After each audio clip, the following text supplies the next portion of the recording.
Welcome viewers. আজকের এই ভিডিওটা আমরা গ্রাফিক ডিজাইন সম্পর্কিত। আমরা কীরকম একটা ফটোশপ দিয়ে একটা অ্যাডভান্স লেভেলের গ্রাফিক ডিজাইনের অর্থাৎ ডিজাইনিংয়ের কাজগুলি আমরা কীরকম করবো একটা প্রফেশনাল মানে। তো আজকের ভিডিওটা এই সম্পর্কিত প্রফেশনাল মানে।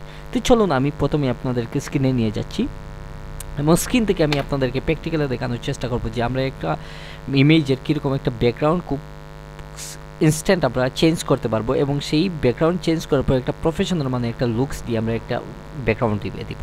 তো চলুন আমি প্রথমে আপনাদেরকে স্ক্রিনে নিয়ে যাচ্ছি এবং স্ক্রিন থেকে আমি আপনাদের ফটোশপ অ্যাপ্লিকেশনটা আমি ওপেন করছি। আমি অ্যাপ্লিকেশন যখন আমি ওপেন করবো তখন আপনারা এরকম একটা ইন্টারফেস দেখতে পারবেন। এখান থেকে আমি আপনাদেরকে সর্বপ্রথম আমি নিয়ে যাবো ক্রিয়েট নিউ এবং ওপেনের মধ্যে।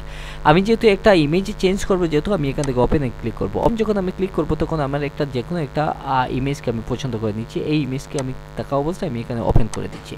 ওপেন যখন করে দিচ্ছি তখন এরকম একটা ইন্টারফেস দেখতে পাবেন। আমি এখান থেকে ডিরেক্টলি আমি আপনাদেরকে উইন্ডোতে নিয়ে যাব এবং উইন্ডো থেকে আমি লেয়ারে আমি অপশনে আমি ক্লিক করছি এবং এখান থেকে আমি যে লেয়ার অপশনটি রয়েছে আমি এই লেয়ার থেকে আমি আপনাদেরকে সোজা আমি এটাকে অর্থাৎ মানে এটা আনলক করে দিব, অর্থাৎ লক থেকে আনলক করে দিচ্ছি। আনলক করা অবস্থায় আমি এখান থেকে উপরে যে অপশনগুলো রয়েছে আমি এখান থেকে আমি কুইক অ্যাকশনের মধ্যে দিয়ে আমি সিলেক্ট করে আমি এখান থেকে রিমুভ ব্যাকগ্রাউন্ডে ব্যাকগ্রাউন্ডে যখন ক্লিক করব কিছু সময় আমি এটা ক্লিক করার পর আমি অপেক্ষা করব যাতে নতুন একটা ইন্টারফেস এরকম আমার এটা চেঞ্জ হয়ে যায়।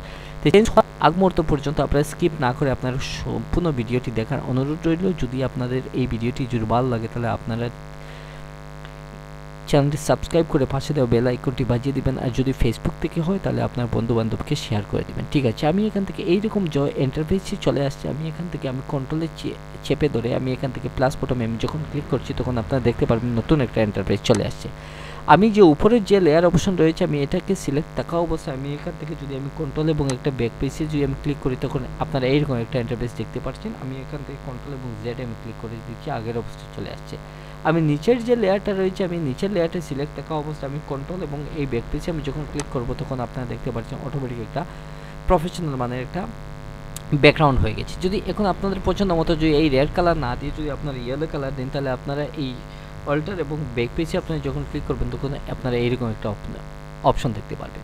আপনারা আশা করি বুঝতে পেরেছেন যে কীরকম একটা ব্যাকগ্রাউন্ড চেঞ্জ করে আপনারা একটা প্রফেশনাল মানের ইমেজকে চেঞ্জ করতে পারবেন।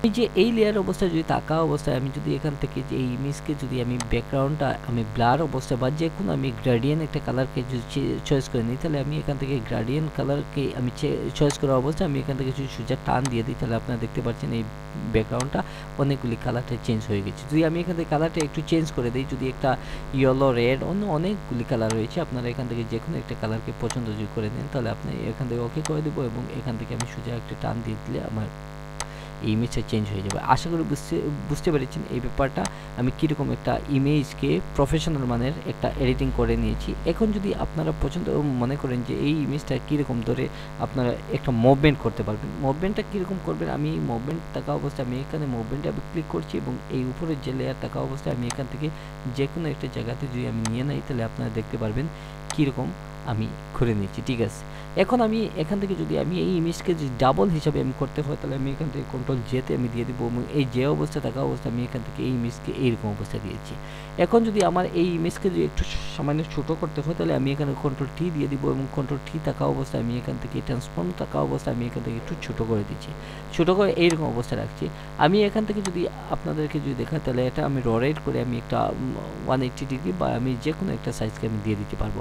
আশা করি বুঝতে পারছি নেক্সটের অন্য কোনো এক ভিডিওতে আপনার প্রফেশনাল মানে নেক্সটের অনেক ভিডিওতে আমরা A to Z সেকেন্ড ভিডিওতে আমরা দেখে নেব। আশা করি বিষয়টি বুঝতে পারছেন। আর নেক্সটের অন্য কোনো এক ভিডিওতে আমি আবারও আপনাদের সঙ্গে দেখা হবে।